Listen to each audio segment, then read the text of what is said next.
refresh our memories, Mary. What exactly is the Pew Report, and what is your specialty with the Pew Report? We're one of 7 research projects that are housed within the Pew Research Center. So we all have grants to study different topics, and our grant is to study the use and social impact of the internet in the U.S. So clearly online video has become a really important topic, and we hadn't yet done a report on online video, so we felt like it was kind of overdue and obviously a fascinating topic. So we just released this report this past summer. Well, tell us about that report. I mean, because you have some fascinating stats and statistics in there. So tell us, embellish on that report a little bit. Yeah, one of the main headlines from the report, of course, is that online video has really gone mainstream. The sort of viewing side has gone mainstream. So most people, 57% of adult internet users, have some experience with watching online video content, whether that's downloading or streaming content. And 19% of them do so on a typical day. But when you look at kind of the flip side of that, what really sort of makes video a unique medium for communication and is really changing communication, the sort of uploading and posting and remixing of video, far fewer people have actually engaged with the interactive elements of online video. So very few people have done things like this, doing iChat or uploading their own video, commenting on it, rating video, things like that. Well, what about YouTube? Yeah, YouTube is immensely popular, and of course our study was looking at adults only, so we're not capturing the younger demographic that of course is very much engaged with online video, particularly on YouTube. YouTube was, it registered as the most popular source of online video for those that we interviewed, of course. That wasn't very surprising. But also, people were really interested in news content. And that was something that, I think reflects the sort of early mover advantage of news outlets. They were some of the first organizations to really invest heavily in online video tools and try to attract viewers through that.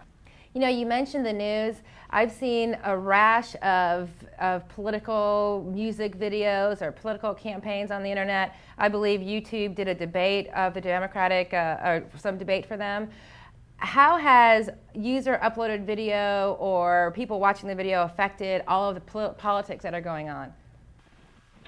It's really been amazing to see what's happened with online video and the upcoming election so far. I think one of the interesting things you can observe when people are adopting new technologies is that the applications and technologies really start to take hold in our lives when we interact with them during major moments in our lives. And so that can be kind of personal moments like a wedding or buying a house, or it can be a shared kind of community event like an election or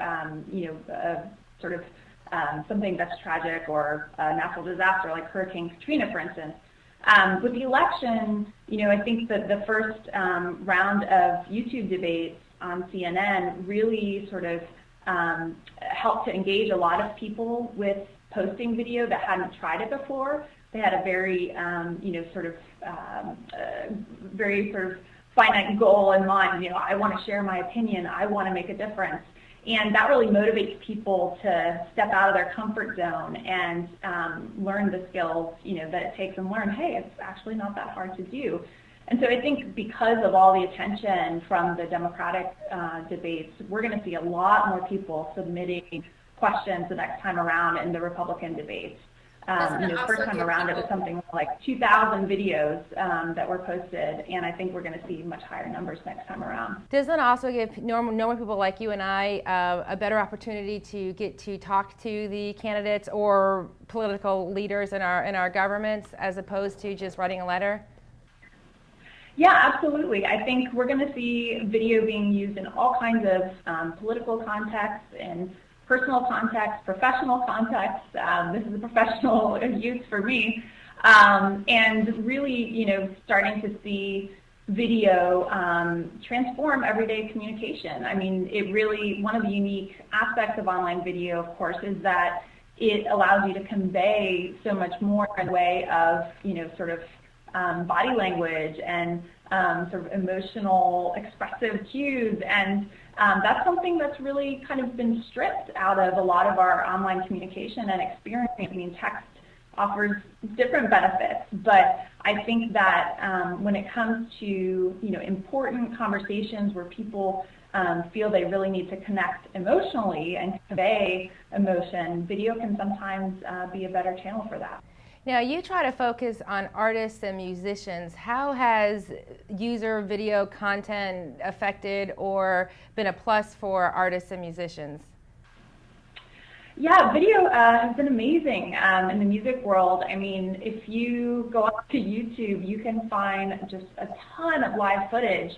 Some artists, really love that. They love that their fans are, recording their shows, and they can actually go back the day after and watch their performance from the night before, or 10 different versions of it, and they can see that fans are commenting and saying, oh, that was such a great show, what have you, and they can upload it to their website. Other artists are not as comfortable with that and feel like they don't want people recording their shows. But in general, certainly with respect to the ways that musicians are using social networking sites to promote themselves today, video is huge. How has the internet changed since 2002, and what are some of the things that you think might be changing more quickly than we want to on the internet in the next year or 2 years, or where do you think the internet's going?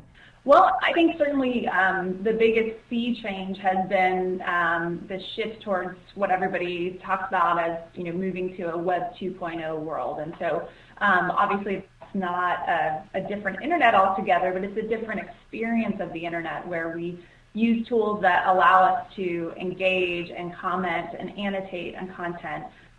It means being able to interact with applications that are web-based, so they're not based locally on your computer. They're things you can access from anywhere, and kind of seeing more and more online applications that sort of leverage the collective wisdom of people, or the collective productivity or creativity of people.